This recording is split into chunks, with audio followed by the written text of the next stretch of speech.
What's going on, bro? Hey, what's good, people? This your bro Crypto Clip here with another message today. You know, I'm trying to starting to do these lives more often now. So the topic of today is you're not broke, you're undereducated. What you think about that topic, brother? Man, there's a whole lot of truth in that. There's a whole lot of people that don't necessarily broke, but if you don't know what to do with it, I mean, you could, a lot of people end up blowing their bag and don't even realize the things they could do with it. Absolutely, absolutely. That's one of the major things that I've always I teach about when I teach my clients. I teach mindset because your mindset plays a huge part in every single aspect of our entire lives. If you have the right mindset going into any investment or going into anything, any avenue in your entire life, you can pretty much change the dynamic of your life with the right mindset. You agree with that? Yeah, I definitely agree with that. Of course, I've been, you know, uh, currently I work for someone else. I've been self-employed. I've been, you get out, you hustle, you do whatever it is you can do. But if your mindset ain't right, you go into doing things for the wrong reason. Absolutely, absolutely. So when it comes down to the topic of discussion today, most people don't understand that our system was built for you to become a worker. Our system was not built for anybody to become an entrepreneur. It was built for us to become compliant slaves, essentially. So, with that being said, and there's nothing wrong with you actually working for anybody. Let me go ahead and put that side note out there. But with that being said, most people become enslaved to their work. Do you agree with that? Yes, yes, I would agree with it. That the current American education system is set up to where it doesn't allow for a lot of uh, people to be able to think for themselves. It's more plug and play, especially in this digital age now. Just answer the question, check the box, and you know, you go to college, you get a degree, so you can work for whoever and do whatever it is they want you to do at 8 hours a day. Absolutely. So let's break down the digital age right now. The age of what I like to call the age of AI. It almost starting to sound like Terminator Skynet. You know what I mean? Where a lot of these jobs are going to be replaced by a lot of the AI tech. A lot of the robotic systems is actually being put in place right now. I was in Dubai last year, and I seen a McDonald's that was fully operated by robots, and it Yeah, freaked me out. You know, a lot of countries around the world are starting to get that automatic system, Hello, drink robot some water on. to be able to facilitate certain transactions for people. Well, how would that change the dynamic of the planet if now AI tech and essentially robots are going to start taking over people's jobs? Hello. well, listen, I'll be honest. What I do for a living right now is actually working on that stuff, Mm, working on the automation. I see stuff every day, and they're bringing in new stuff in this plant now that's going to put somebody out of a job. yeah. I- So, it started with those self checkout lines, bro. And a lot of people think that's for convenience. But it started with the self checkout lines and things of that nature. Convenience is really being played as a hindrance when it comes down to our jobs and everything that we do with job security. right. So, my family has a long history of working in the auto industry. Mm, So, I've seen automation put people out of work for years. mm. Um, and now with more of the AI being as advanced as it is, it's going to become more widespread. And the sad truth is a lot of people that aren't taking advantage of some of the uh, learning some of the technical aspects of it to be able to put yourself in a position where if, because let's be honest, everybody's not set up to be an entrepreneur. No, they're not. Uh, so you're going to have to be in some kind of way to perform a good or service in that area, or you're going to be lost. Oh yeah, absolutely. I definitely totally agree with that. Most people in general are not set up to become entrepreneurs. There's a certain mindset that you have to actually become an entrepreneur. Most people are made to be workers. But with that being said, it does not mean that you cannot live a comfortable life as a dual worker slash entrepreneur. know, that's one of the things I preach the most is how to become both, how to merge the gap between both. If you want to have a career in a field where you actually work up under someone, which is nothing wrong with that, still have some type of side hustle, have some type of side investment class that you can actually pinch out of just in case something happens with your job. Hey, I've been working with you for like a year now, Mhm. I believe, something like that. Yeah. And that's pretty much the direction I'm going. To have that avenue that, hey, it may not be plan A, but you gotta have plan B. Absolutely. Absolutely. Anybody who tells you not to have a plan B is lying. It's always good to have something in the back pocket. Point blank period. Caroline, what's going on? How you doing? I'm good. How are you? Doing pretty good. Talking about the topic of the day. The topic of the day is you're not broke, you're just undereducated. What do you think about that topic? I mean, I agree. I agree. Absolutely. Absolutely. Most So people are taught to like just go and grind for someone else, and they have that employee mentality. You know what I mean? And I believe I heard from like I think it's some Jewish tradition that comes out of the Bible that says that you're supposed to work for 7 years, and if you do any more than that, then you're dumb or something like that. I don't know what it is that it says, but it basically encourages you to start your own thing, do your own thing, after working for someone for 7 years. but you know that saying comes from entrepreneurship. It comes from being up under someone, teaching you a trade. Yep. Teaching you a trade to actually learn that trade, and then you go off into the world and use that trade that you learned from that certain, Exactly. so you're having a mentor. That's where that actually comes from. So being an apprentice to someone. Yeah, that's the word I'm looking for, the apprentice. So essentially, that's still you being an entrepreneur. But most people, we're not taught to become entrepreneurs. We're taught from the time we leave high school, or even before we leave high school, that you have to go out here and find a job to work for, find somebody to work for. And like I said before, there's nothing wrong with working for anybody. Everybody has a job. We need people to work at McDonald's. We need people to help with trash. We need people to do everything.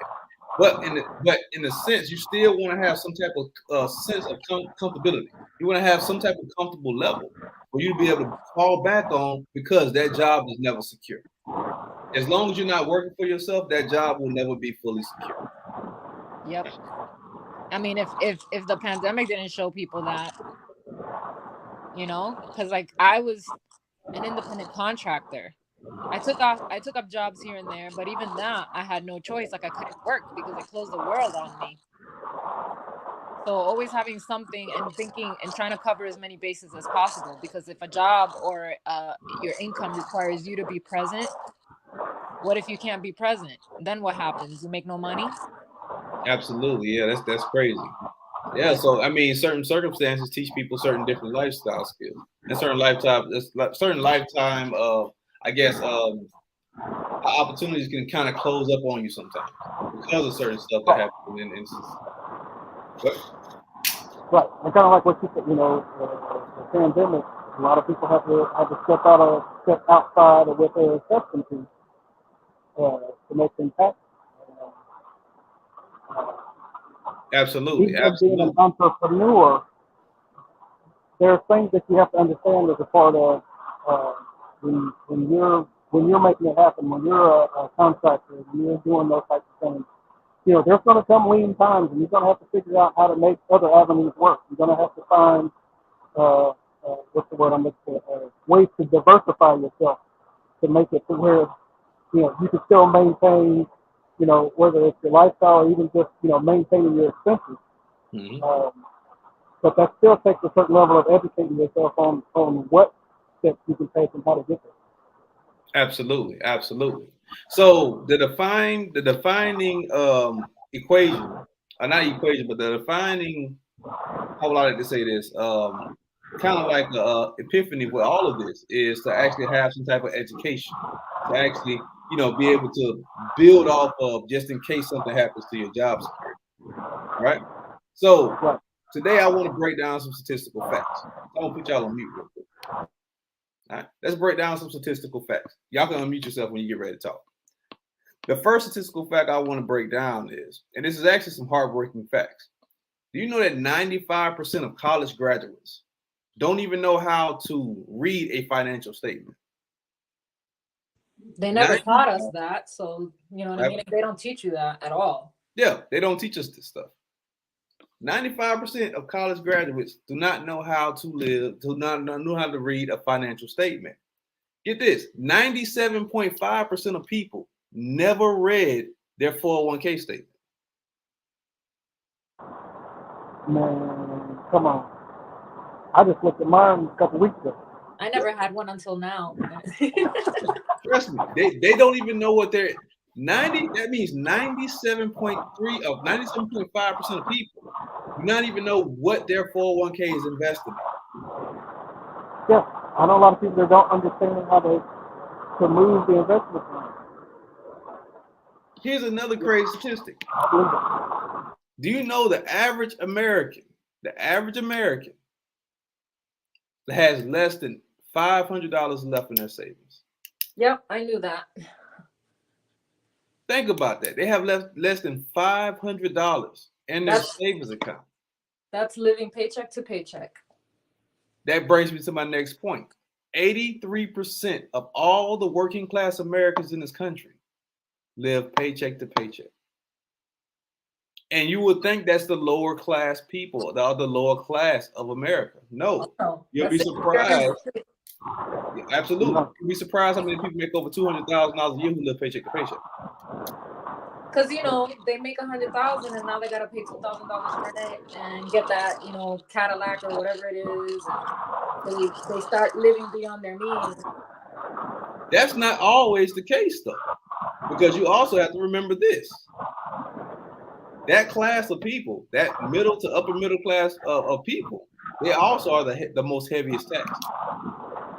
That's true. Yeah, that's true.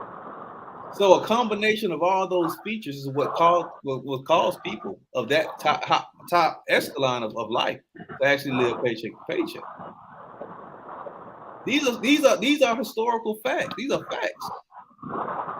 So the question has to go. The question I like to ask is, what measures are put in place to ensure we, as the citizens of America, have the right financial background to maneuver through times, even the good times, but definitely times of catastrophic events like we're having right now, where everything is collapsing. We don't have anything put in place for the average person to be able to learn the skills that they need to be able to capitalize on certain opportunities, or better yet, survive certain opportunities, or survive certain catastrophic events.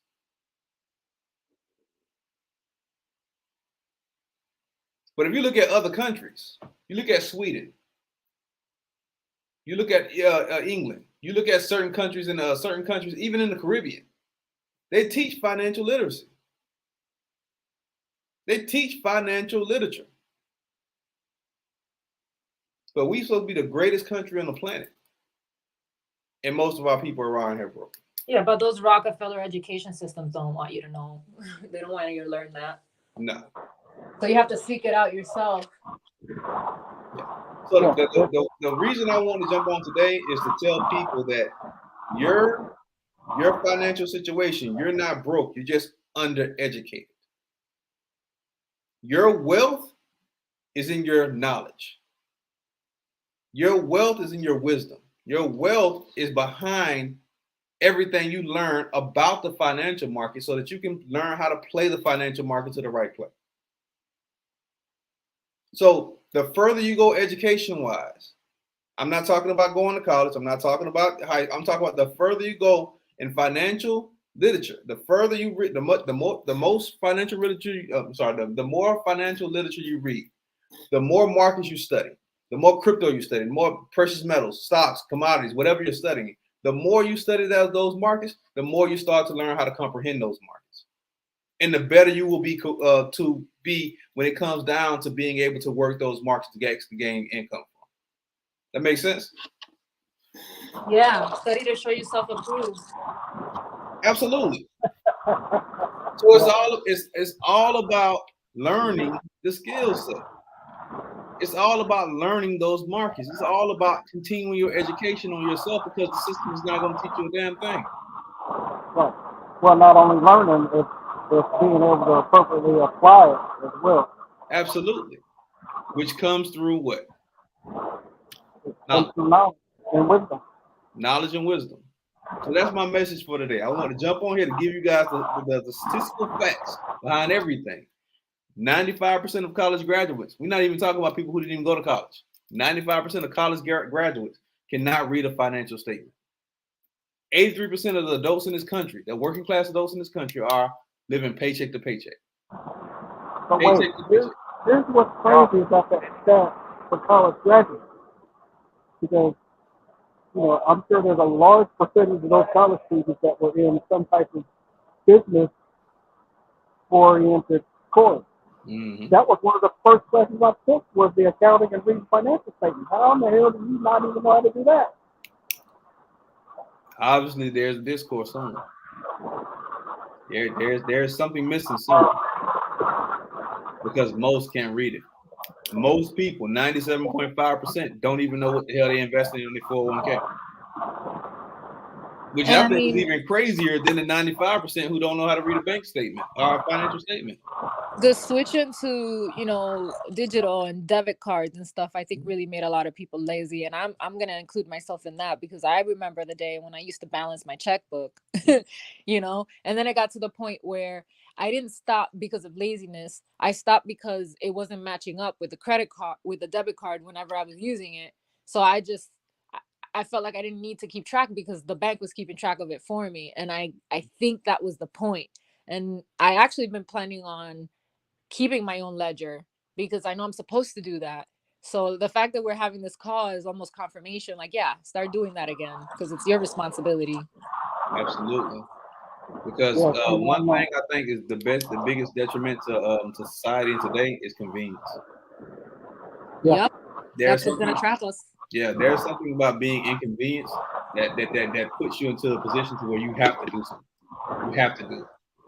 We're too convenient in this society today. We want everything right now. We want everything done for us. But we've given our power away by doing that because when you give for the purpose of convenience, giving to someone to do is why we find ourselves in a society that can just close you down and tell you can't leave your house and then you can't go to work. You know what I mean? Because Absolutely. We gave them the power to do that. Absolutely, we waived our own power away. Yeah. It's kind of funny you mentioned about the ledger when I correct, you might find it something. I used to have a food truck out when I lived in Phoenix, and I used all the apps and stuff to track all my receipts and all that stuff.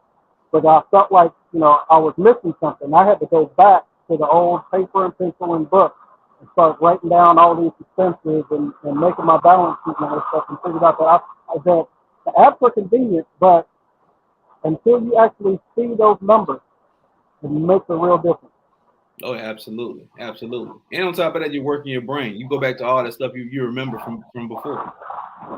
Right. Yeah, one thing I don't think we do enough in the society is actually work our brains enough. Every now and then I like to get out a pencil and paper and just do some long division. Just because. Long division. Do some just basic math work just to keep your brain always going, always engaged. And it's really detrimental to society how we actually become so lazy. I mean, it's just crazy how we become so lazy as a society. Yep. Yeah. Most people don't even write. My hand hurts when I write, so I try to make it a point to write because also when you have goals and you write them down, there's something that happens in the brain when like your brain connects to your hand as you're writing it down. It's like a commitment that is, and since especially if you're writing in cursive, most people don't do that anymore. Everything is text. Everything is computerized, and it's cool to have that convenience, but it does make a difference. I don't think most people know how to write in cursive. Yeah, well, I made sure my son knew how to write. He writes English and Spanish, and I taught him how to write cursive. Yeah, that's what's up. That's dope. Yeah. I don't think most people know how to write in cursive. I know my 3 girls know how to write in cursive. I taught them myself, but most people I think that's a dying art because a lot of people just don't write in cursive. And that's a bad thing because what happens is if you can't write or read in cursive, in another generation, you're going to have a generation of people that can't know history. The only way they're going to know history is whatever someone decides to print. They won't be able to actually read the original books that were written in cursive. They were written by hand. That's an interesting thought because I never thought about that. All these letters and all these things, and even like the Constitution, all that stuff was written by hand, and it was written in a script. And if you can't read that, then you're not going to know. You're just going to have to depend, just like back in the day, the people depended on the church to tell them what the Bible said because they refused to translate it or teach them how to read. We're going to be in the same position because we can only read whatever is in the computer text, and we won't be able to actually read the original documents. Absolutely. That makes a lot of sense. I never thought about it in that standpoint. But yeah. I needed this call. It's like you knew.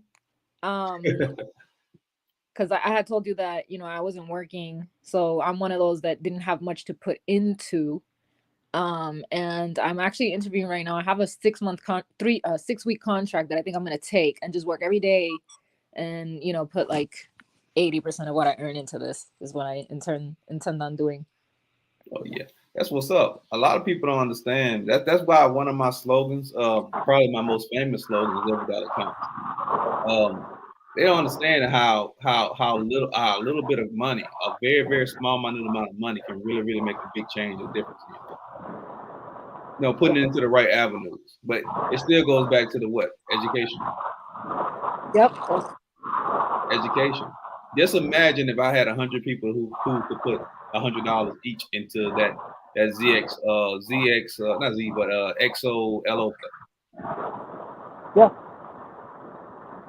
$100 would have got them 6,500 piece. Quick, real quick. But the risk factor. What? That'd have been great for a win, but now what about long term?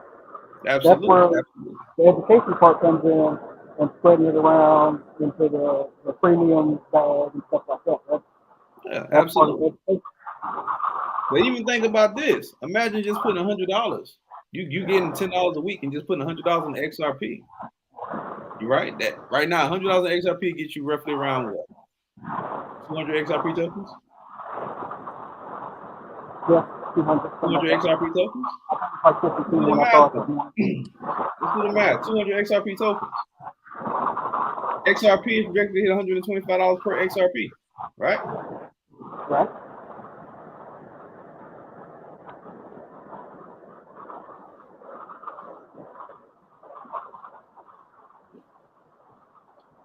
I'm hoping to see a little bit of a drop right around my birthday because the past 2 years or 3 years, there's always been a drop right after my birthday, right around the 19th, the 20th. Okay. And that hopefully I'll be able to gobble up more. What month? No, this month on the 19th. Okay. Last year, I remember. I'm not. I don't know the market. I don't understand the market of this year. Because it's kind of a difference. Brother Jim, a little different, yeah. It's kind of a difference. Because everybody's not trusting the United States dollar right now. So people like we never expected Bitcoin to go over 30,000 right now. This is supposed to be rejected to actually hit around maybe not March, but around like May, June-ish. But I think XRP is about to hit because I don't know if you saw. I mean, Elon's been talking about this for a while, but I don't know if you saw that Twitter is no longer Twitter. It's now called X Corp. And originally he had stated that the reason why he bought Twitter was because he had this idea of this payment system called X, which is what he originally intended for PayPal. And he had already bought X.com. He bought it back from them, bought the logo, everything. And then now he changed the name of Twitter to X Corp. And I think that's related. I think Starlink is somehow, I don't know how, but I think it's somehow connected to the whole QFS system, including XRP, XLM, XDC, and whatever it is that Elon's working on. Interesting. So look into it a little more. I think that Doge thing that he did was kind of like a play to the left a little bit there. It's Mhm. almost like a way for him to make some money because Tesla was maybe losing some cash or something. But he's playing the people. I mean, whoever made the money. But I don't think he's going to use Doge. No, for Doge anything. doesn't have any utilities. Yeah, he's not going to use Doge, but he's playing the public. And he's Mhm. been doing that. He did that last year. Doge went crazy right around this time as well. And then it dropped right around my birthday. Mm. So Well, that's what whales do. They play the public. yep. Yeah, he They just play on our does it emotions. really publicly. That's what they do. They play on our emotions, and and most people fall for it. Yep. I mean, if you know how to get in and get out, by all means. But most people will like see it and then just gobble up as much as they can, hoping that that's gonna like be the gate to their freedom, and then get wrecked because they're not, you know, they don't know what they're doing. Mm-hmm. Absolutely, absolutely. Yeah. But I'm going to end the call today. I just want to jump on here real quick. I appreciate both of y'all for jumping on Thank and sharing your experiences and your thoughts on this subject. But like I was saying, education is the key. Education is the key. Knowledge is the key. If you want to learn how to get into this game, you want to learn, you have to learn the knowledge first. Once you get that knowledge, that's one thing no one would ever be able to take away from you. Absolutely. Thank you so much. Hey, no problem at all. Hey, I will talk to y'all later. Peace. All right. All right. Peace.